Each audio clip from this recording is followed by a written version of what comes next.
नमस्कार, आप सभी का हार्दिक अभिनंदन। आइए पद्म पुराण के पाताल खंड के अगले अध्याय का पाठन आरंभ करते हैं। तेजहपुर के राजा सत्यवान की जन्म कथा। सत्यवान का शत्रुघ्न को सर्वस्व समर्पण। शेष जी कहते हैं, मुनिवर सुवर्ण पत्र से शोभा पाने वाला यह यज्ञ संबंधी अश्व पूर्वोक्त देशों में भ्रमण करता हुआ तेजहपुर में गया, जहाँ के राजा सत्यवान सत्य धर्म का आश्रय लेकर प्रजा का पालन करते थे। तदनंतर शत्रु के नगर का विध्वंस करने वाले श्री रघुनाथ जी के भाई शत्रुघ्न जी करोड़ों वीरों से घिरकर घोड़े के पीछे पीछे उस राजा के नगर से होकर निकले। वह नगर बड़ा रमणीय था, चित्र विचित्र प्रकार उसकी शोभा बढ़ा रहे थे। हजारों देव मंदिरों के कारण वह सब ओर से शोभायमान दिखाई देता था। भगवान शंकर के मस्तक पर निवास करने वाली महादेवी भगवती भागीरथी वहां प्रवाहित हो रही थी। उनके तट पर ऋषि महर्षियों का समुदाय निवास करता था।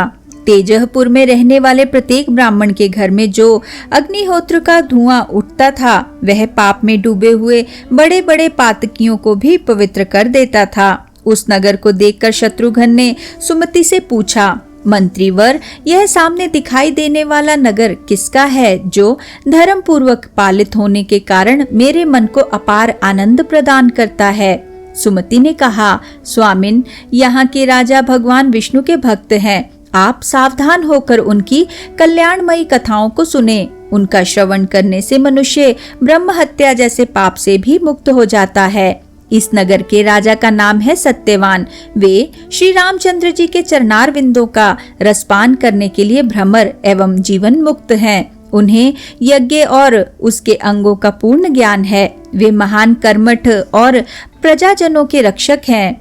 पूर्व काल में यहाँ ऋतंभर नाम के एक राजा हो गए हैं। उन्हें कोई संतान नहीं थी।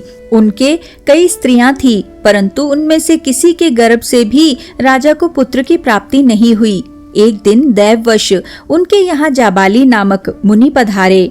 राजा ने कुशल प्रश्न के पश्चात उनसे पुत्र उत्पन्न होने का उपाय पूछा। ऋतंभर ने कहा, स्वामिन, मैं संतानहीन हूँ। मुझे ऐसा कोई उपाय बताइए जो पुत्र उत्पन्न होने में सहायक हो, जिसका प्रयोग करने से मेरी वंश परंपरा की रक्षा करने वाला एक श्रेष्ठ पुत्र उत्पन्न हो। राजा की यह बात सुनकर मुनि श्रेष्ठ जाबाली ने कहा, राजन, संतान प्राप्ति की इच्छा वाले मनुष्य के लिए 3 प्रकार के उपाय बताए गए हैं। भगवान विष्णु की, गौ की अथवा भगवान शिव की कृपा। अतः तुम देव स्वरूपा गौ की पूजा करो, क्योंकि उसकी पूंछ, मुंह, सिंह तथा पृष्ठभाग में भी देवताओं का निवास है। जो प्रतिदिन अपने घर पर घास आदि के द्वारा गौ की पूजा करता है, उस पर देवता और पितृ सदा संतुष्ट रहते हैं। जो उत्तम व्रत का पालन करने वाला मनुष्य प्रतिदिन नियम पूर्वक गौ को भोजन देता है, उसके सभी मनोरथ उस सत्य धर्म का अनुष्ठान करने के कारण पूर्ण हो जाते हैं। यदि घर में प्यासी हुई गाय बंधी हो, रजस्वला कन्या अविवाहित हो तथा देवता के विग्रह पर दूसरे दिन का चढ़ाया हुआ निर्माल्य पड़ा रहे, तो ये सभी दोष पहले के किए हुए पुण्य को नष्ट कर डालते हैं। जो मनुष्य घास चरती हुई गौ को रोकता है, उसके पूर्वज पितृ पत्नोन्मुख होकर कांप उठते हैं। जो मूढ़ बुद्धि मानव गौ को लाठी से मारता है, उसे हाथ से हीन होकर यमराज के नगर में जाना पड़ता है। जो गौ के शरीर से डांस और मच्छरों को हटाता है, उसके पूर्वज कृतार्थ होकर अधिक प्रसन्नता के कारण नाच उठते हैं और कहते हैं, हमारा यह वंशज बड़ा भाग्यवान है। अपनी गौ सेवा के द्वारा यह हमें तार देगा। इस विषय में जानकर लोग एक प्राचीन इतिहास का उदाहरण दिया करते हैं, जो धर्मराज के नगर में राजा जनक के सामने अद्भुत रूप से घटित हुआ था। एक समय की बात है, राजा जनक ने योग के द्वारा अपने शरीर का परित्याग कर दिया। उस समय उनके पास एक विमान आया, जो शूद्र घंटिकाओं से शोभा पा रहा था। राजा दिव्य देह से विमान पर आरूढ़ होकर चल दिए और उनके त्यागे हुए शरीर को सेवकगण उठाकर ले गए। राजा जनक धर्मराज की संयमनीपुरी के निकटवर्ती मार्ग से जा रहे थे। उस समय करोड़ों नरकों में जो पापाचारी जीव यातना भोग रहे थे, वे जनक के शरीर की वायु का स्पर्श पाकर सुखी हो गए। परंतु जब वे उस स्थान से आगे निकले तो पाप पीड़ित प्राणी उन्हें जाते देख भयभीत होकर जोर जोर से चित्कार करने लगे। वे नहीं चाहते थे कि राजा जनक से वियोग हो। उन्होंने करुणाजनक वाणी में कहा, पुण्यात्मन, यहाँ से ना जाओ। तुम्हारे शरीर को छूकर चलने वाली वायु का स्पर्श पाकर हम यातना पीड़ित प्राणियों को बड़ा सुख मिल रहा है।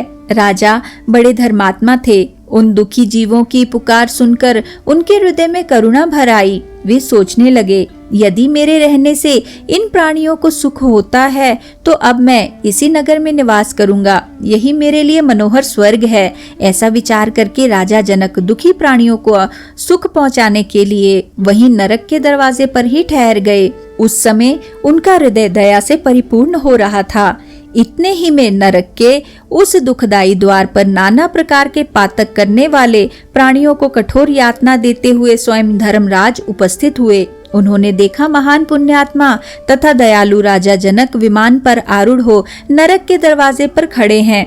उन्हें देखकर प्रेतराज हंस पड़े और बोले, राजन, तुम तो समस्त धर्मात्माओं की शिरोमणि हो, भला तुम यहाँ कैसे आए? यह स्थान तो प्राणियों की हिंसा करने वाले पापाचारी एवं दुष्टात्मा जीवों के लिए है। यहाँ तुम समान पुण्यात्मा पुरुष नहीं आते। यहाँ उन्हीं मनुष्यों का आगमन होता है जो अन्य प्राणियों से द्रोह करते, दूसरों पर कलंक लगाते तथा औरों का धन लूट खसोट कर जीविका चलाते हैं। जो अपनी सेवा में लगी हुई धर्मपरायणा पत्नी को बिना किसी अपराध के त्याग देता है, उसको भी यहाँ आना पड़ता है। जो धन के लालच में फंसकर मित्र के साथ धोखा करता है, वह मनुष्य यहाँ आकर मेरे हाथ से भयंकर यातना प्राप्त करता है। जो मूढ़ चित्त मानव दंभ, द्वेष अथवा उपहासवश मन, वाणी एवं क्रिया द्वारा कभी भगवान श्री राम का स्मरण नहीं करता, उसे बांधकर मैं नरकों में डाल देता हूँ और अच्छी तरह पकाता हूँ। जिन्होंने नरक के कष्ट का निवारण करने वाले रमानाथ भगवान श्री विष्णु का स्मरण किया है, वे मेरे स्थान को छोड़कर बहुत शीघ्र वैकुंठ धाम को प्राप्त होते हैं। मनुष्यों के शरीर में तभी तक पाप ठहर जाता है जब तक कि वे अपनी जिह्वा से श्री राम नाम का उच्चारण नहीं करते। महामते, जो बड़े बड़े पापों का आचरण करने वाले हैं, उन्हीं लोगों को मेरे दूत यहाँ ले आते हैं। तुम्हारे जैसे पुण्यात्माओं की ओर तो वे देख ही नहीं सकते। अतः महाराज, यहाँ से जाओ और अनेक प्रकार के दिव्य भोगों का उपभोग करो। इस श्रेष्ठ विमान पर आरूढ़ होकर अपने उपार्जित किए हुए पुण्य को भोगो। जनक ने कहा, नाथ, मुझे इन दुखी जीवों पर दया आती है, अतः इन्हें छोड़कर मैं नहीं जा सकता। मेरे शरीर की वायु का स्पर्श पाकर इन लोगों को सुख मिल रहा है। धर्मराज, यदि आप नरक में पड़े हुए इन सभी प्राणियों को छोड़ दें तो मैं पुण्यात्माओं के निवास स्थान स्वर्ग को सुख पूर्वक जा सकता हूँ। धर्मराज बोले, राजन, यह जो तुम्हारे सामने खड़ा है, इस पापी ने अपने मित्र की पत्नी के साथ, जो इसके ऊपर पूर्ण विश्वास करती थी, बलात्कार किया है। इसलिए मैंने इसे लोह शंकु नामक नरक में डालकर 10,000 वर्षों तक पकाया है। इसके पश्चात इसे सुअर की योनि में डालकर अंत में मनुष्य के शरीर में उत्पन्न करना है। मनुष्य योनि में यह नपुंसक होगा। इस दूसरे पापी ने अनेकों बार बलपूर्वक पराई स्त्रियों का आलिंगन किया है, इसलिए यह 100 वर्षों तक रौरव नरक में पकाया जाएगा। और यह जो पापी खड़ा है, यह बड़ी नीच बुद्धि का है। इसने दूसरों का धन चुराकर स्वयं भोगा है, इसलिए इसके दोनों हाथ काटकर मैं इसे पुये शोणित नामक नरक में पकाऊंगा। इसने सायंकाल के समय भूख से पीड़ित हो घर पर आए हुए अतिथि का वचन द्वारा भी स्वागत सत्कार नहीं किया है, अतः इसे अंधकार से भरे हुए तामिस्त्र नामक नरक में गिराना उचित है। वहाँ भ्रमरोग से पीड़ित होकर यह 100 वर्षों तक यातना भोगे। यह पापी उच्च स्वर से दूसरों की निंदा करते हुए कभी लज्जित नहीं हुआ है, तथा उसने भी कान लगा लगाकर अनेकों बार दूसरों की निंदा सुनी है। अतः ये दोनों पापी अंधकूप में पड़कर दुख पर दुख उठा रहे हैं। यह जो अत्यंत उद्विग्न दिखाई दे रहा है, मित्रों से द्रोह करने वाला है, इसलिए इसे रौरव नरक में पकाया जाता है। नरश्रेष्ठ, इन सभी पापियों को इनके पापों का भोग कराकर छुटकारा दूंगा। अतः तुम उत्तम लोक में जाओ, क्योंकि तुमने पुण्य राशि का उपार्जन किया है। जनक ने पूछा, धर्मराज, इन दुखी जीवों का नरक से उद्धार कैसे होगा? आप वह उपाय बताएं जिसका अनुष्ठान करने से इन्हें सुख मिले। धर्मराज बोले, महाराज, इन्होंने कभी भगवान विष्णु की आराधना नहीं की, उनकी कथा नहीं सुनी, फिर इन पापियों को नरक से छुटकारा कैसे मिल सकता है? इन्होंने बड़े बड़े पाप किए हैं, तो भी यदि तुम इन्हें छुड़ाना चाहते हो तो अपना पुण्य अर्पण करो। कौन सा पुण्य? सो मैं बतलाता हूँ। एक दिन प्रातः काल उठकर तुमने शुद्ध चित्त से श्री रघुनाथ जी का ध्यान किया था, जिनका नाम महान पापों का भी नाश करने वाला है। नरश्रेष्ठ, उस दिन तुमने जो अकस्मात राम राम का उच्चारण किया था, उसी का पुण्य इन पापियों को दे डालो, जिससे इनका नरक से उद्धार हो जाए। जाबाली कहते हैं, महाराज, बुद्धिमान धर्मराज के उपयुक्त वचन सुनकर राजा जनक ने अपने जीवन भर का कमाया हुआ पुण्य उन पापियों को दे डाला। उनके संकल्प करते ही नरक में पड़े हुए जीव तत्क्षण वहां से मुक्त हो गए और दिव्य शरीर धारण करके जनक से बोले, राजन, आपकी कृपा से हम लोग एक ही क्षण में इस दुखदायी नरक से छुटकारा पा गए। अब हम परम धाम को जा रहे हैं। राजा जनक संपूर्ण प्राणियों पर दया करने वाले थे। उन्होंने नरक से निकले हुए प्राणियों का सूर्य के समान तेजस्वी रूप देखकर मन ही मन बड़े संतोष का अनुभव किया। वे सभी प्राणी दया सागर महाराज जनक की प्रशंसा करते हुए दिव्य लोक को चले गए। नरकस्थ प्राणियों के चले जाने पर राजा जनक ने संपूर्ण धर्मज्ञों में श्रेष्ठ यमराज से प्रश्न किया। राजा ने कहा, धर्मराज, आपने कहा था कि पाप करने वाले मनुष्य ही आपके स्थान पर आते हैं। धार्मिक चर्चा में लगे रहने वाले जीवों का यहाँ आगमन नहीं होता। ऐसी दशा में मेरा यहाँ किस पाप के कारण आना हुआ है? आप धर्मात्मा है, इसलिए मेरे पाप का समस्त कारण आरंभ से ही बतावें। धर्मराज बोले, राजन, तुम्हारा पुण्य बहुत बड़ा है। इस पृथ्वी पर तुम्हारे समान पुण्य किसी का नहीं है। तुम श्री रघुनाथ जी के युगल चरणारविंदों का मकरंद पान करने वाले भ्रमर हो। तुम्हारी कीर्तिमयी गंगा मल से भरे हुए समस्त पापियों को पवित्र कर देती है। वह अत्यंत आनंद प्रदान करने वाली और दुष्टों को तारने वाली है। तथापि तुम्हारा एक छोटा सा पाप भी है, जिसके कारण तुम पुण्य से भरे होने पर भी संयमनीपुरी के पास आए हो। एक समय की बात है, एक गाय कहीं चर रही थी। तुमने पहुंचकर उसके चरने में रुकावट डाल दी। उसी पाप का यह फल है कि तुम्हें नरक का दरवाजा देखना पड़ा। इस समय तुम उससे छुटकारा पा गए और तुम्हारा पुण्य पहले से बहुत बढ़ गया। अतः अपने पुण्य द्वारा उपार्जित नाना प्रकार के उत्तम भोगों का उपभोग करो। श्री रघुनाथ जी करुणा के सागर हैं। उन्होंने इन दुखी जीवों का दुख दूर करने के लिए ही संयमनी के इस महामार्ग में तुम जैसे वैष्णव को भेज दिया। सुव्रत, यदि तुम इस मार्ग से नहीं आते तो इन बेचारों का नरक से उद्धार कैसे होता? महामते, दूसरों के दुख से दुखी होने वाले तुम्हारे जैसे दयाधाम महात्मा आर्त प्राणियों का दुख दूर करते ही हैं। जाबाली कहते हैं, ऐसा कहते हुए यमराज को प्रणाम करके राजा जनक परम धाम को चले गए। इसलिए नृपश्रेष्ठ, तुम गौ की पूजा करो। वह संतुष्ट होने पर तुम्हें शीघ्र ही धर्मपरायण पुत्र देगी। सुमति कहते हैं, सुमित्रा नंदन, जाबाली के मुंह से धेनु पूजा की बात सुनकर राजा ऋतंभर ने आदर पूर्वक पूछा, मुने, गौ की किस प्रकार यत्न पूर्वक पूजा करनी चाहिए? पूजा करने से वह मनुष्य को कैसा बना देती है? तब जाबाली ने विधि के अनुसार धेनु पूजा का इस प्रकार वर्णन किया। राजन, गो सेवा का व्रत लेने वाला पुरुष प्रतिदिन गौ को चराने के लिए जंगल में जाए। गाय को यव खिलाकर उसके गोबर में जो यव आ जाए उनका संग्रह करे। पुत्र की इच्छा रखने वाले पुरुष के लिए उन्हें यवों को भक्षण करने का विधान है। जब गौ जल पिए तभी उसको भी पवित्र जल पीना चाहिए।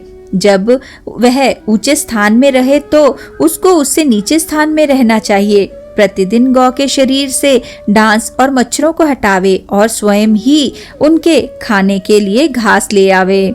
इस प्रकार सेवा में लगे रहने पर गौ तुम्हें धर्मपरायण पुत्र प्रदान करेगी।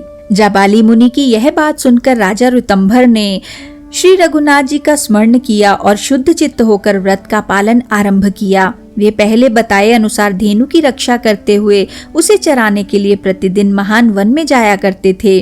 श्री रामचंद्र जी के नाम का स्मरण करना और संपूर्ण प्राणियों के हित में लगे रहना, यही उनका प्रतिदिन का कार्य था। उनकी सेवा से संतुष्ट होकर सुरभि ने कहा, राजन, तुम अपने हार्दिक अभिप्राय के अनुसार मुझसे कोई वर मांगो जो तुम्हारे मन को प्रिय लगे। तब राजा बोले, देवी, मुझे ऐसा पुत्र दो जो परम सुंदर, श्री रघुनाथ जी का भक्त, पिता का सेवक तथा अपने धर्म का पालन करने वाला हो।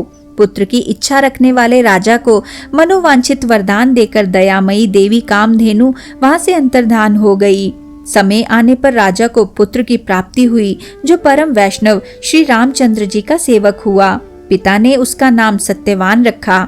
सत्यवान बड़े ही पितृभक्त और इंद्र के समान पराक्रमी हुए।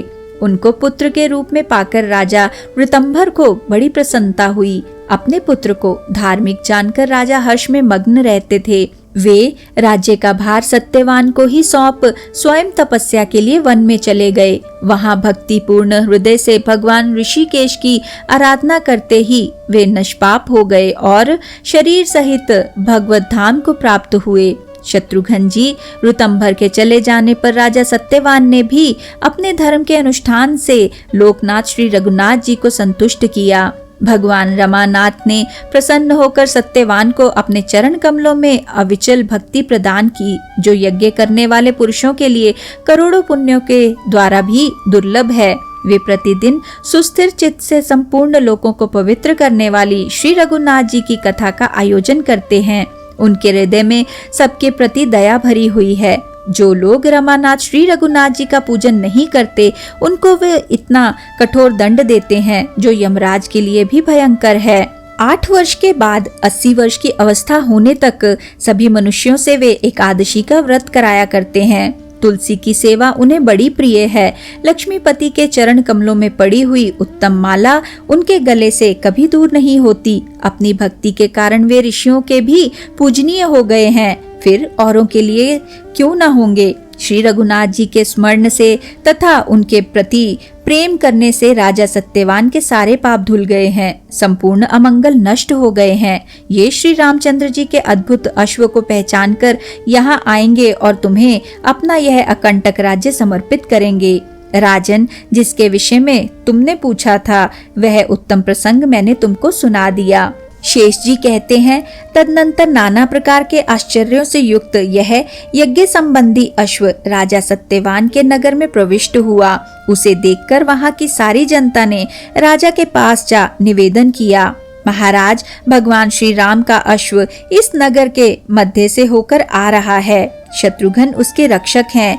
राम, यह 2 अक्षरों का अत्यंत मनोरम नाम सुनकर सत्यवान के हृदय में बड़ी प्रसन्नता हुई। उनकी वाणी गदगद हो गई। वे कहने लगे, जिन भगवान श्री राम को मैं सदा अपने हृदय में धारण करता हूँ, मन में चिंतन करता हूँ, उन्हीं का अश्व शत्रुघ्न जी के साथ मेरे नगर में आया है। उसके पास श्री राम के चरणों की सेवा करने वाले हनुमान जी भी होंगे, जो कभी भी श्री रघुनाथ जी को अपने मन से नहीं बिसारते। जहाँ शत्रुघ्न है वहाँ वायु नंदन हनुमान जी हैं, तथा जहाँ श्री रामचंद्र जी के चरण कमलों की सेवा में रहने वाले अन्य लोग मौजूद हैं, वहीं मैं भी जाता हूँ। उन्होंने मंत्री को आज्ञा दी, तुम समूचे राज्य का बहुमूल्य धन लेकर शीघ्र ही मेरे साथ आओ। मैं श्री रघुनाथ जी के श्रेष्ठ अश्व की रक्षा अथवा श्री राम चरणों की सुदुर्लभ सेवा करने के लिए जाऊंगा। यह कहकर वे सैनिकों के साथ शत्रुघ्न के पास चल दिए। इतने में ही श्री राम के छोटे भाई शत्रुघ्न भी राजधानी में आ पहुँचे। राजा सत्यवान मंत्रियों के साथ उनके पास आए और चरणों में पड़कर उन्हें अपना समृद्धिशाली राज्य अर्पण कर दिया। शत्रुघ्न ने राजा सत्यवान को श्री राम भक्त जानकर उनका विशाल राज्य उन्हीं के पुत्र को, जिसका नाम रुक्म था, दे दिया। सत्यवान हनुमान जी से मिलने के पश्चात श्री राम सेवक सुबाहु से मिले तथा और भी जितने राम भक्त वहां पधारे थे उन सबको हृदय से लगाकर उन्होंने अपने आप को कृतार्थ माना। फिर शत्रुघ्न जी के साथ होकर वे मन ही मन बड़े प्रसन्न हुए। इतने ही में वीर पुरुषों द्वारा सुरक्षित वह अश्व दूर निकल गया। अतः शूरवीरों से घिरे हुए शत्रुघ्न जी भी राजा सत्यवान को साथ लेकर वहां से चल दिए। इसी के साथ आज के इस सुंदर पाठन को हम यहीं पे विराम देते हैं और अगले अध्याय के पाठन के लिए हमारे साथ फिर से जुड़िएगा। आइए विष्णु जी के इस सुंदर मंत्र से आज के पाठन का समापन करते हैं। ओम नमो भगवते वासुदेवाय। ओम नमो भगवते वासुदेवाय। ओम नमो भगवते वासुदेवाय। ओम नमो भगवते वासुदेवाय। ओम नमो भगवते वासुदेवाय। ओम नमो भगवते वासुदेवाय। ओम नमो भगवते वासुदेवाय। धन्यवाद।